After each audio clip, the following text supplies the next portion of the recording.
वह महिंद्रा होगी।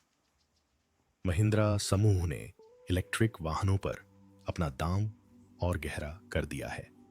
उसने चेन्नई में एक कार्यक्रम में तेज चार्जिंग और ज्यादा माइलेज का वादा करते हुए दो नई इलेक्ट्रिक एसयूवी लॉन्च की हैं। भारत ने हाल ही में एक ऐसी चीज लॉन्च की है जिसकी किसी ने कल्पना भी नहीं की थी और इसने पूरे ऑटो उद्योग में हलचल मचा दी है। खबरों के मुताबिक नई पीढ़ी के इलेक्ट्रिक वाहनों का एक बेड़ा चुपचाप जमीन पर उतर आया है और ये न सिर्फ तेज हैं बल्कि स्मार्ट, शक्तिशाली और वैश्विक स्तर पर प्रतिस्पर्धी भी हैं। प्रधानमंत्री मोदी के पर्यावरण अनुकूल दृष्टिकोण और महिंद्रा के अत्याधुनिक प्लेटफॉर्म के समर्थन से ये इलेक्ट्रिक वाहन सभी जगहों पर लोगों का ध्यान आकर्षित कर रहे हैं। और अगर अंदरूनी सूत्रों की बात सच है तो यह लॉन्च इलेक्ट्रिक वाहन जगत के बारे में हमारी सारी जानकारी को पूरी तरह बदल सकता है।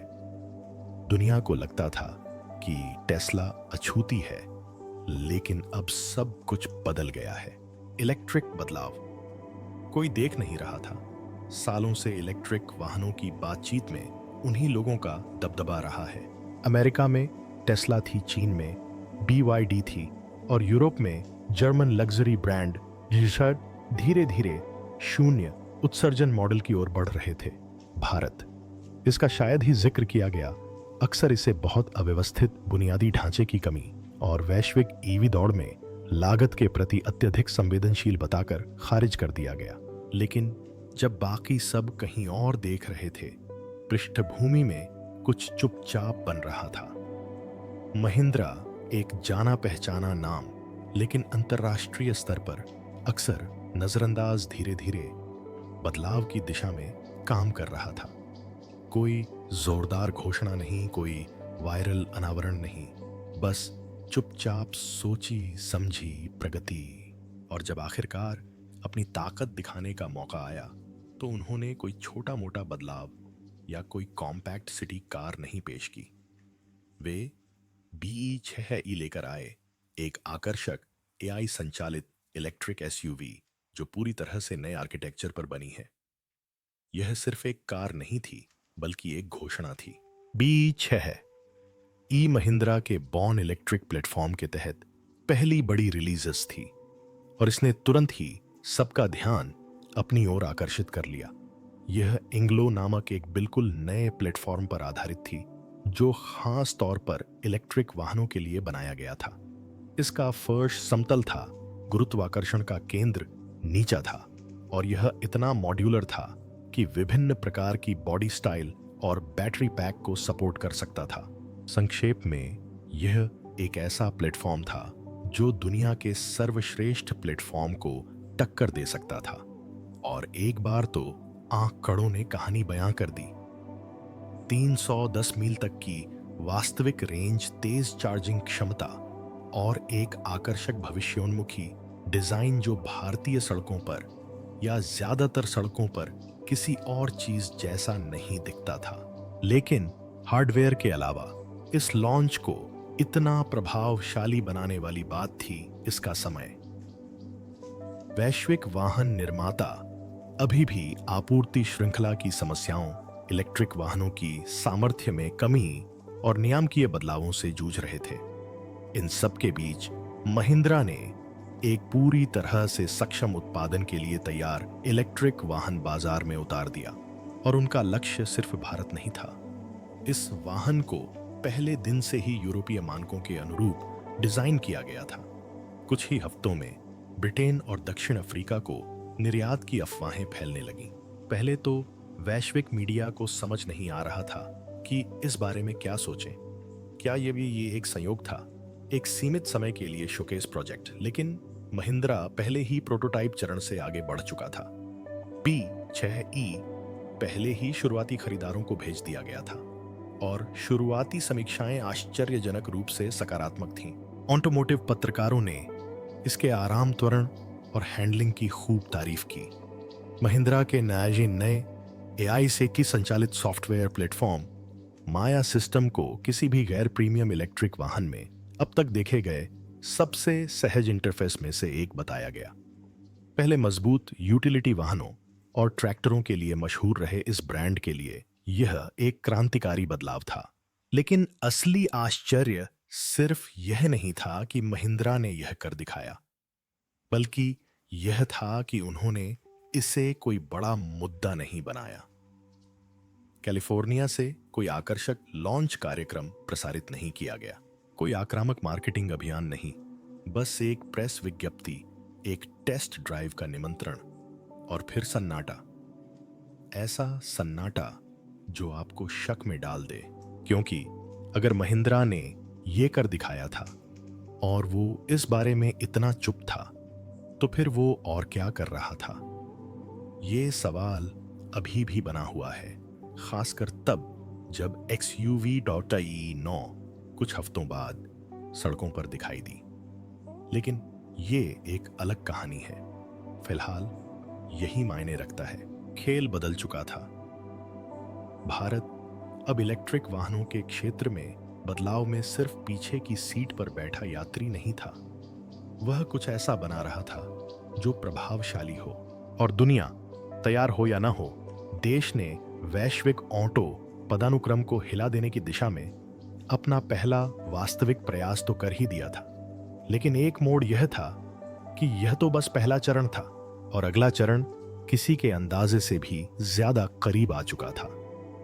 B6E, वो SUV जिसने भारत की दिशा बदल दी। B6E सिर्फ एक नया मॉडल नहीं था, यह एक SUV के रूप में लिपटी एक रणनीतिक उथल पुथल थी। जब महिंद्रा ने इसे पेश किया तो पहली प्रतिक्रिया अविश्वास की थी।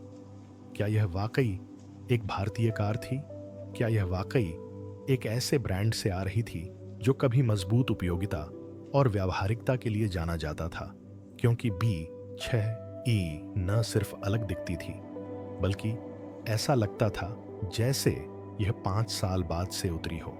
इंग्लो प्लेटफॉर्म पर बनी B6E भारत की पहली पूरी तरह से इलेक्ट्रिक SUV थी, जिसे बिल्कुल नए सिरे से डिजाइन किया गया था। यह किसी मौजूदा आंतरिक दहन मॉडल का रूपांतरण नहीं था।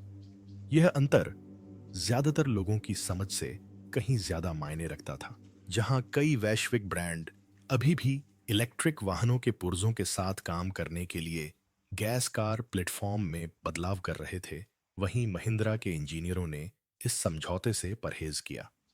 नतीजा एक हल्का ज्यादा संतुलित ढांचा, एक सपाट केबिन फ्लोर, एक बढ़ा हुआ व्हील बेस जिससे इंटीरियर लगभग एक लाउंज जैसा लगता था, और डिजाइन लाइनें ऐसी थीं मानो किसी कॉन्सेप्ट कार की हों।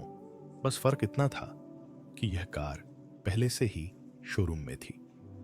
हुड के नीचे, या यूं कहें कि फर्श के नीचे, एक बैटरी पैक था जो 79 kWh तक की क्षमता प्रदान करता था। असल दुनिया में ड्राइविंग रेंज के आंकड़ों में देखें तो यह 310 मील के आंकड़े को छू गया।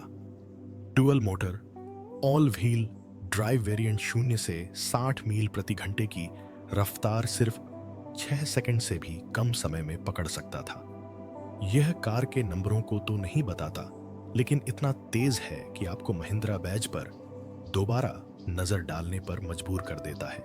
यह सिर्फ एक भारतीय इलेक्ट्रिक वाहन के लिए ही अच्छा नहीं था, यह अफवाह था बस। लेकिन जिस चीज ने लोगों को, खासकर विदेशी प्रतिस्पर्धियों को असल में परेशान किया, वह था सॉफ्टवेयर। BE6E ने दुनिया को महिंद्रा के नए AI ऑन ऑपरेटिंग सिस्टम माया से परिचित कराया। निजीकरण और मशीन लर्निंग पर ध्यान केंद्रित करके बनाया गया माया ड्राइविंग पैटर्न के अनुकूल था, ऊर्जा उपयोग को समायोजित करता था और यहां तक कि आवाज और हाव भाव के आदेशों का भी जवाब देता था। इसने भारत के बढ़ते 5G इंफ्रास्ट्रक्चर के साथ मिलकर लाइव ट्रैफिक, मौसम और रेंज ऑप्टिमाइजेशन डेटा को सिंक किया। एक ऐसी कंपनी के लिए जिसे कभी तकनीकी महाशक्ति नहीं माना गया था, इस स्तर का एकीकरण एक झटके की तरह था। और यह सिर्फ तकनीक के लिए तकनीक नहीं थी। माया ने लोगों के कार्य के साथ व्यवहार करने के तरीके को सक्रिय रूप से आकार दिया। यह बैटरी बचाने के लिए व्यस्ततम ट्रैफिक घंटों में आपको शांत सड़कों पर भी ले जा सकती थी। यह यात्री के इतिहास के आधार पर HVAC सिस्टम को अनुकूलित कर सकती थी। यह आपके स्मार्टफोन के साथ भी जुड़कर आपकी प्लेलिस्ट, कैलेंडर अपॉइंटमेंट और पसंदीदा तापमान सेटिंग्स याद रखता था। यह कोई कार नहीं थी, यह एक इंटरफेस था। डिजाइन के लिहाज से B6E स्पष्ट रूप से अंतरराष्ट्रीय रुझानों से प्रभावित थी, लेकिन यह नकलची बनने से बचती रही। ढलानदार छत, फ्लोटिंग LED DRL और आक्रामक रियर स्टाइलिंग ने इसे एक स्पोर्टी प्रीमियम लुक दिया जो किसी भी यूरोपीय डीलरशिप में बेमेल नहीं होता। लेकिन इस्तेमाल की गई सामग्री स्थायी रूप से प्राप्त, शाकाहारी अनुकूल और आश्चर्यजनक रूप से परिष्कृत ने विश्वसनीयता की एक नई परत जोड़ दी। महिंद्रा नकल करने की कोशिश नहीं कर रहा था। महिंद्रा फॉर्मूला बदल रहा था और कीमत शायद यही सबसे चौंकाने वाली बात थी। पश्चिमी और चीनी बाजारों की तुलना में काफी कम कीमत पर उपलब्ध BE6 एक पूरी तरह से सुसज्जित इलेक्ट्रिक SUV थी, जिसकी कीमत ने वैश्विक वाहन निर्माताओं को पसीने से तरबतर कर दिया। कुछ ही समय बाद कुछ चुनिंदा यूरोपीय और दक्षिण अफ्रीकी बाजारों में इसके निर्यात की खबरें आने लगीं। अगर महिंद्रा इनका बड़े पैमाने पर उत्पादन कर पाता और गुणवत्ता बनाए रख पाता तो ये मौजूदा कंपनियों के लिए एक गंभीर समस्या बन जाती, खासकर उन बाजारों में जहां लागत और दक्षता ही सब कुछ थे। इतना सब होने के बावजूद महिंद्रा जश्न नहीं मना रहा था। कोई अति उत्साही मार्केटिंग अभियान नहीं, कोई एलन शैली की बहादुरी नहीं, बस एक शांत आत्मविश्वास, एक तरह का अभी भी काम नहीं हुआ वाला रवैया। और इसके पीछे एक ठोस कारण भी है, क्योंकि BE6E भले ही प्रभावशाली थी, लेकिन सिर्फ पहली डोमिनो थी। इसके बाद जो आया उससे साफ हो गया कि ये सिर्फ एक कार की बात नहीं थी, ये एक बहुत बड़ी योजना थी। और अगले रिलीज के साथ यह योजना साकार होने लगी। XUV E9 घरेलू से वैश्विक मानक तक BE6E ने लोगों को उत्सुक कर दिया। XUV 9 ने उन्हें स्तब्ध कर दिया। महिंद्रा अब सिर्फ अपनी इलेक्ट्रिक ताकत का प्रदर्शन नहीं कर रहा था, वह दुनिया को दिखा रहा था कि भारत एक वैश्विक लग्जरी ब्रांड के आत्मविश्वास के साथ एक उच्च तकनीक वाली, उच्च प्रदर्शन वाली इलेक्ट्रिक SUV बना सकता है। ये कोई संयोग नहीं था, ये एक सोची समझी बढ़त थी।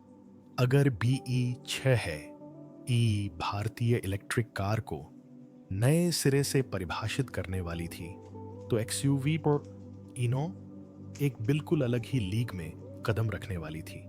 यह महिंद्रा द्वारा पहले बनाई गई किसी भी कार जैसी नहीं लग रही थी।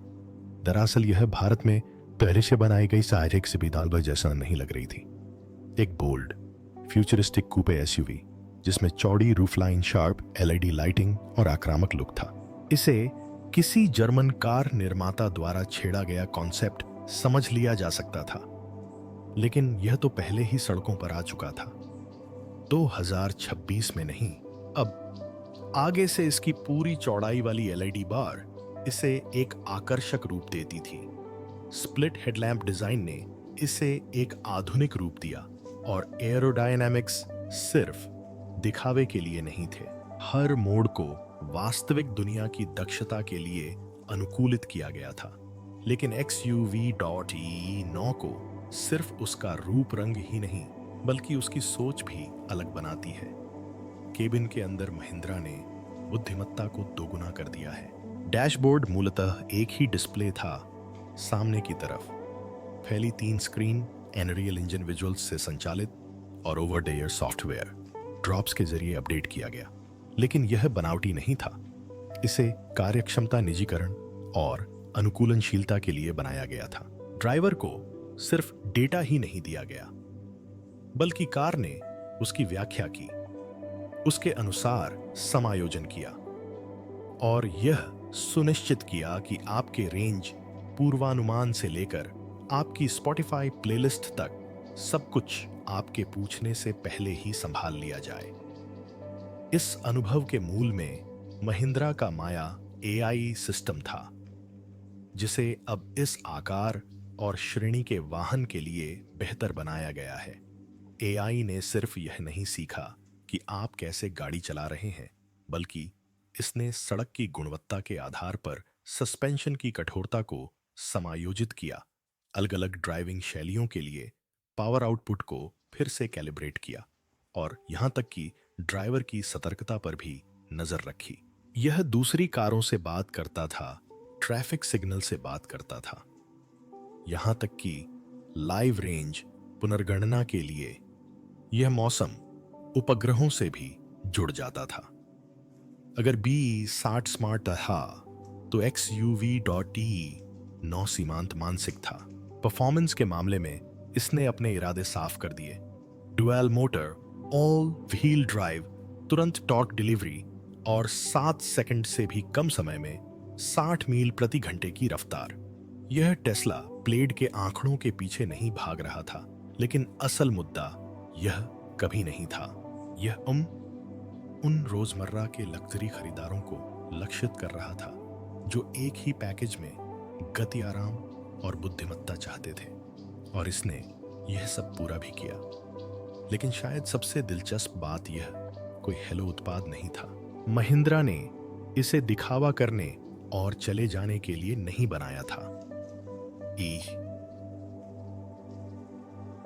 E9 बड़े पैमाने पर उत्पादन के लिए खासकर अंतर्राष्ट्रीय बाजारों में तैयार की गई एक उत्पादन रणनीति का हिस्सा थी। उद्योग के जानकारों के अनुसार सार्वजनिक लॉन्च से महीनों पहले ही यूरोप के लिए होमोलोगेशन पूरा हो चुका था। जर्मनी, ब्रिटेन और अफ्रीका के चुनिंदा क्षेत्रों के लिए शिपमेंट की योजना बनाई गई थी। कम लागत वाले आयात के तौर पर नहीं, बल्कि प्रतिस्पर्धी के तौर पर। और फिर भी महिंद्रा ने अपनी क्षमता से ज्यादा जोर नहीं दिया। न कोई विजय घोष था, न ही कोई प्रेस कॉन्फ्रेंस जिसमें अधिकारी बाजार में तहलका मचाने की बात कह रहे हों। बस ब्रांड के संचार में एक साधारण सा संदेश छिपा था। भविष्य इलेक्ट्रिक का जन्म ले चुका है, सूक्ष्म लेकिन जानबूझकर। साफ था कि वे कुछ रच रहे थे और यह आखिरी काम नहीं था। इसी बीच कानाफूसी फैलने लगी। B6 है, E और XUV9 दोनों ही महिंद्रा की ईवी रणनीति का मूल नहीं थे। वे तो नींव थे, और आगे जो आने वाला था वह सिर्फ लाइनअप का विस्तार नहीं था, बल्कि एक बयान था। क्योंकि अगर महिंद्रा पहले से ही इतनी उन्नत इलेक्ट्रिक गाड़ियां बना सकता है, इतनी प्रतिस्पर्धी कीमतों पर और इतनी आसानी से लॉन्च कर सकता है, तो वे आगे क्या करने का इंतजार कर रहे थे? और टेस्ला अचानक ध्यान क्यों दे रही थी नरेंद्र मोदी के पर्यावरण के अनुकूल प्रयासों और अरबों डॉलर के समर्थन की वजह से?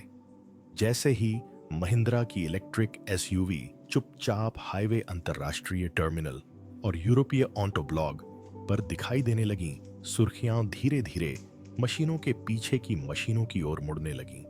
भारत का तेजी से बढ़ता इलेक्ट्रिक वाहन पारिस्थितिकी तंत्र, और उस मशीन के केंद्र में प्रधानमंत्री नरेंद्र मोदी थे। किसी नाम मात्र के नेता के रूप में नहीं, बल्कि एक रणनीतिकार के रूप में। हमेशा से ऐसा नहीं था। वर्षों तक भारत इलेक्ट्रिक मोबिलिटी के मामले में पिछड़ा रहा। चार्जिंग इंफ्रास्ट्रक्चर की स्थिति ठीक नहीं थी। इलेक्ट्रिक वाहनों को अपनाने की दर इकाई अंकों में ही रही। ज्यादातर वाहन निर्माता लागत, बैटरी आपूर्ति की समस्याओं का हवाला देकर हिचकिचा रहे थे। लेकिन समय के साथ चीजें बदलने लगीं, और यह कोई संयोग नहीं था। मोदी सरकार ने ऐसे सुधार, नीतिगत बदलाव और प्रोत्साहन लागू किए जिन पर देश के बाहर बहुत कम लोगों का ध्यान था। इलेक्ट्रिक वाहन खरीदने वालों के लिए कर में छूट से लेकर बैटरी निर्माण के लिए सब्सिडी तक ढांचा ईंट दर ईंट बिछाया जा रहा था। फिर पीएलआई यानी उत्पादन आधारित प्रोत्साहन योजनाएं आईं। हरित तकनीक पर दांव लगाने को तैयार कंपनियों के सामने अरबों डॉलर के प्रलोभन पेश किए गए। महिंद्रा ने पूरी ताकत से इसमें हाथ डाला और जब दूसरे लोग हिचकिचा रहे थे, महिंद्रा ने संसाधन, प्रतिभा और अनुबंध जुटाना शुरू कर दिया। वे सिर्फ इलेक्ट्रिक वाहन नहीं बना रहे थे, अरे हम आपूर्ति श्रृंखला का निर्माण स्वयं कर रहे हैं। लिथियम बैटरी संयंत्र, कृत्रिम बुद्धिमत्ता अनुसंधान केंद्र, ताप प्रबंधन परीक्षण प्रयोगशालाएं, ऐसे कदम जो सुर्खियां तो नहीं बनाते लेकिन आगे चलकर तय करते हैं कि जीत किसकी होगी। लेकिन मोदी सिर्फ नीति तक ही सीमित नहीं रहे। उन्होंने इलेक्ट्रिक वाहनों को राष्ट्रीय चर्चा का विषय बना दिया। भारत के ऊर्जा स्वतंत्रता शिखर सम्मेलन में उन्होंने मंच पर खड़े होकर कहा, हमारे लिए स्वच्छ ऊर्जा कोई विलासिता नहीं है, यह एक क्रांति है। हम अनुसरण नहीं करेंगे, हम नेतृत्व करेंगे। उनका लहजा दिखावटी नहीं था, बल्कि भविष्यवाणी करने वाला था। और हालांकि उन्होंने सीधे तौर पर महिंद्रा का नाम नहीं लिया, लेकिन संदेश साफ था। भारतीय कंपनियों को सरकार का आर्थिक, राजनीतिक और तार्किक रूप से पूरा समर्थन प्राप्त था।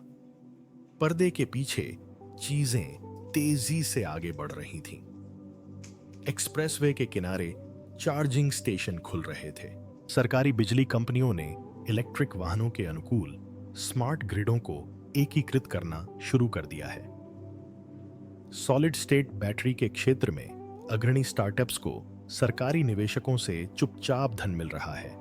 यहां तक कि ग्रामीण क्षेत्रों में भी इलेक्ट्रिक कृषि वाहनों को अपनाने के लिए छोटे पैमाने पर प्रोत्साहन मिलने लगे हैं। अब बात सिर्फ निजी कारों की नहीं थी, अब बात देशव्यापी इलेक्ट्रिक कार का खाका तैयार करने की थी और महिंद्रा उस खाके में हर जगह मौजूद था। भारतीय रेलवे के साथ गुप्त सहयोग की खबरें सामने आईं ताकि अंतिम छोर तक रसद का विद्युतीकरण किया जा सके। ड्रोन फुटेज में दर्जनों परीक्षण वाहन, जिनमें से ज्यादातर बिना नंबर के थे, राजस्थान और तमिलनाडु में रात में परीक्षण करते हुए दिखाई दिए। इंजीनियरों ने बताया कि उच्च गति वाले सरकार समर्थित 5G कॉरिडोर की बदौलत डेटा केंद्रों से मीलों दूर फर्मवेयर अपडेट वास्तविक समय में हो रहे हैं। यह सिर्फ कारें लॉन्च करने की बात नहीं थी, यह उनके इर्द गिर्द एक पूरा तकनीकी पारिस्थितिकी तंत्र लॉन्च करने की बात थी। इस बीच दूसरे खिलाड़ियों को भी झटके महसूस होने लगे। हुंडई और किया ने भारत के लिए अपनी इलेक्ट्रिक वाहन योजनाओं को तेजी से आगे बढ़ाया। यूरोपीय वाहन निर्माता कंपनियों ने लंबे समय से रुकी हुई विनिर्माण वार्ताओं पर फिर से विचार करना शुरू कर दिया। यहां तक कि चीनी इलेक्ट्रिक वाहन ब्रांड जो कभी भारत में प्रवेश को लेकर उत्साहित थे, अब पीछे हटने लगे हैं। कुछ तो बदल गया था और चुपचाप महिंद्रा एक पुरानी कंपनी से उद्योग जगत की एक चमकती हुई कंपनी बन गई। और भी ज्यादा निराशाजनक बात यह थी कि इसमें कोई शोर नहीं था। महिंद्रा ने कोई दिखावटी मीडिया इवेंट नहीं किए। मोदी ने टेस्ला की सार्वजनिक आलोचना नहीं की। इसके बजाय भारत एक ग्रैंड मास्टर की तरह आगे बढ़ा, शांत सोच समझकर और हमेशा 2 कदम आगे। बाहर से देखने पर तो ऐसा लग रहा था कि भारत में गर्माहट आ रही है, लेकिन ध्यान से देखने वालों के लिए यह साफ था, देश पहले ही एक सीमा पार कर चुका था। और फिर भी एक सवाल अभी भी हवा में तैर रहा था। अंतर्राष्ट्रीय बाजारों में मंदी के बावजूद महिंद्रा और मोदी इतने शांत क्यों थे? क्या अभी कोई और रास्ता छिपा था? क्योंकि अगर B6, E और XUV9 सिर्फ शुरुआती प्रदर्शन थे, तो मुख्य आयोजन तो कुछ ऐसा होना ही था जिसके लिए उद्योग तैयार नहीं था। जो भी था उसकी घोषणा नहीं की गई थी, आधिकारिक तौर पर तो नहीं, लेकिन वह खामोशी ये किसी भी चीज से ज्यादा जोर से बोलने लगी थी। वैश्विक ऑटो बाजार अचानक असहज हो गया।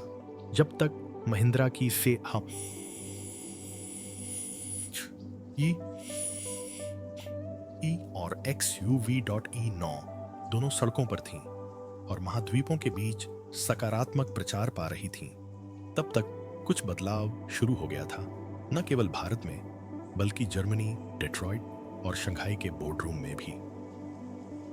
वैश्विक वाहन निर्माता अब महिंद्रा पर सिर्फ ध्यान नहीं दे रहे थे, बल्कि उसे एक खतरे की तरह देख रहे थे। चुपचाप और बिना किसी सामान्य शोर शराबे के एक कंपनी जिसे कभी स्थानीय और विशिष्ट माना जाता था, ने खुद को वैश्विक प्रासंगिकता में स्थापित कर लिया था। और यह बात लोगों को परेशान कर रही थी। टेस्ला द्वारा भारत में अपने विस्तार को टालने का अचानक लिया गया फैसला किसी की नजरों से छिपा नहीं रहा। गुजरात में एक संभावित विशाल कारखाना, जिसे कभी मील का पत्थर माना जा रहा था, अब समीक्षाधीन था। एलन मस्क ने नियामकीय माहौल और बैटरी उत्पादन संबंधी बाधाओं के बारे में अस्पष्ट टिप्पणियां की, लेकिन अंदरूनी सूत्रों की कहानी कुछ और ही थी। टेस्ला के एशिया प्रशांत विभाग के 2 अधिकारियों के अनुसार हिचकिचाहट नियमों को लेकर नहीं, बल्कि समय को लेकर थी, क्योंकि भारत पहले ही उम्मीद से ज्यादा तेजी से आगे बढ़ चुका था और महिंद्रा अब सिर्फ इलेक्ट्रिक वाहन नहीं बना रहा था, बल्कि शुरुआती बढ़त भी हासिल कर रहा था। यूरोपीय वाहन निर्माताओं को भी इसका असर महसूस होने लगा। स्पेन, इटली और नीदरलैंड के ऑटोमोटिव समीक्षकों द्वारा महिंद्रा की XUV.E9 का चुपचाप मूल्यांकन किया जा रहा था। नतीजा आश्चर्यजनक रूप से प्रतिस्पर्धी, सिर्फ कीमत में ही नहीं, बल्कि डिजाइन, परफॉर्मेंस और तकनीक में भी। यह लग्जरी में मर्सिडीज EQ लाइनअप से आगे निकलने की कोशिश नहीं कर रहा था, लेकिन ऐसा करने की कोशिश भी नहीं कर रहा था। यह बढ़ते हुए मध्यम बाजार को लक्षित कर रहा था। खरीदार जो सस्ती चीनी इलेक्ट्रिक कारों से ज्यादा कुछ चाहते थे, लेकिन बैज के लिए ज्यादा पैसे नहीं देना चाहते थे। एक खास पल ने विश्लेषकों को चौंका दिया जब एक जाने माने जर्मन समीक्षक ने BE6E के AI सिस्टम की तुलना टेस्ला के इन-कार सॉफ्टवेयर से की एंड पर्सनलाइजेशन और कंफर्ट फीचर्स के मामले में महिंद्रा को बढ़त दी। यही पहला असली झटका था। ऐसा नहीं था कि महिंद्रा ने जंग जीत ली थी, बल्कि उन्होंने साबित कर दिया था कि अब वे मुक्के मार सकते हैं। इस बीच एक के बाद एक कई वाहन निर्माता कंपनियों ने भारत में अपनी समय सीमा में बदलाव करना शुरू कर दिया। जो कंपनियां कभी भारत को 2027 या उसके बाद का अवसर मानकर चल रही थीं, वे अचानक आपात बैठकें करने लगीं। हुंडई ने अपने इलेक्ट्रिक व्हीकल प्लांट की योजना को आगे बढ़ाया। BYD ने उपमहाद्वीप में मार्केटिंग खर्च बढ़ाया। यहां तक कि फोर्ड, जो भारत से बाहर निकल चुकी थी, ने भी वापसी की अफवाहें शुरू कर दी हैं। इस बार बैटरी प्रथम दृष्टिकोण के साथ कुछ तो बदल गया था। भारत जिस शांत आत्मविश्वास से भरा हुआ था, वह आखिरकार सामने आ रहा था। लेकिन शायद सबसे बड़ा संकेत कि कुछ बड़ा होने वाला है, महिंद्रा के व्यवहार से ही मिला। वे किसी कंपनी की तरह अपनी सफलता का आनंद नहीं ले रहे थे। इसके उलट वे और भी ज्यादा खामोश हो गए थे। कोई इंटरव्यू नहीं, कोई आकर्षक कॉन्सेप्ट टीजर नहीं, यहां तक कि आम इलेक्ट्रिक वाहन एक्सपो में भी महिंद्रा ने अपनी कम ही उपस्थिति दर्ज कराई। यह कोई ऐसी कंपनी नहीं लग रही थी जो अपने शिखर पर पहुंच चुकी हो। ऐसा लग रहा था जैसे कुछ छिपा रही हो। कुछ पत्रकारों ने इसकी भनक पकड़नी शुरू कर दी।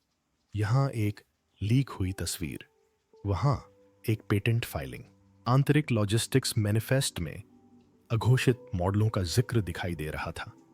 ऐसी गाड़ियां जिनके कोड नाम B6E या XUV.E9 से मेल नहीं खाते थे। एक नए सेगमेंट की चर्चा थी, छोटा, ज्यादा किफायती, लेकिन उतना ही स्मार्ट। और फिर ड्रोन संगत तकनीक से लैस एक दमदार इलेक्ट्रिक कार के ऑफ रोडिंग के लिए बनाए जाने की अफवाहें भी उड़ी। कुछ भी पक्का नहीं था, सब कुछ संदिग्ध था। सोशल मीडिया ने इसे और भी बदतर बना दिया। महिंद्रा के चेन्नई प्लांट के पास एक अज्ञात एसयूवी की धुंधली तस्वीर सामने आई, जिसे छद्म आवरण में लपेटा गया था, जिससे अटकलों का बाजार गर्म हो गया। कुछ लोगों ने कहा कि यह B5 कॉन्सेप्ट का प्रोडक्शन रेडी वर्जन है। कुछ लोगों का मानना था कि यह बिल्कुल नई बात है। बहरहाल महिंद्रा ने कोई टिप्पणी नहीं की और फिर कुछ ही दिनों बाद सीईओ को केंद्र सरकार के अधिकारियों के साथ एक बंद कमरे में हुई बैठक से बाहर निकलते हुए देखा गया। जब पत्रकारों ने उनका बयान लेने की कोशिश की तो उन्होंने बस इतना कहा, कुछ फैसलों की घोषणा जरूरी नहीं होती, वे खुद ही बोलेंगे। उस समय यह सवाल ही नहीं रहा कि क्या महिंद्रा कोई और कदम उठाने की तैयारी कर रहे हैं। ऐसा तब हुआ जब और सिलिकॉन वैली से लेकर स्टटगार्ट तक बाकी उद्योग जगत के पास इसके लिए तैयार रहने के अलावा कोई विकल्प नहीं था, क्योंकि सन्नाटा खत्म हो रहा था। और जब ऐसा हुआ तो जोरदार लॉन्चिंग होनी ही थी।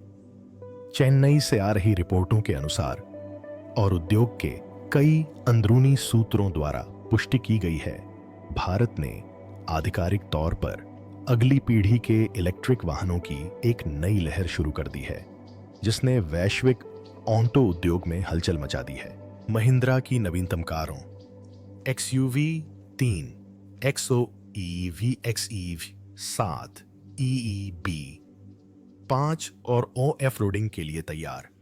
P.